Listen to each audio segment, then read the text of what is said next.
Matras ang Cambodia sa ilang sports para sa 2025 SEA Games dahil sa mga isyung may kaugnayan sa seguridad sa gitna ng tumitinding tensyon nito sa Thailand.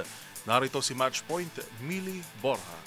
Matras ang Cambodia sa 8 sports sa darating na Southeast Asian Games sa Thailand dahil sa mga pangamba sa seguridad habang patuloy ang tensyon sa hangganan ng dalawang bansa. Ito'y makaraang i-anunsyo ng National Olympic Committee of Cambodia na hindi na sila sasali sa ilang kategorya tulad ng football, petanque, wrestling, judo at karate para sa palaro na nakatakdang magbukas sa December 9. Batay sa sulat ng NOCC, nakasaad na ang pagbabawas ng paglahok ay dahil sa makahulugang mga isyung may kaugnayan sa seguridad na naglalagay sa peligro sa mga atleta at opisyal ng bansa. Nangyari ang desisyon habang nananatili ang diplomatikong tensyon sa pagitan ng Cambodia at Thailand na nagkaroon ng paulit-ulit na sagupaan sa hangganan ngayong taon. Mahigit 40 katao ang napatay sa 5 araw na labanan noong Hulyo bago makamit ang tigil putukan na suportado ng US President Donald Trump. Ayon kay NOCC Secretary General Vat Chamrion, ang desisyon ay para sa kaligtasan, bagaman tumanggi siyang kumpirmahin kung may kinalaman ito sa tensyon sa hangganan. Dagdag pa nito, mas madali ang pagkontrol kung mas kaunti ang atleta.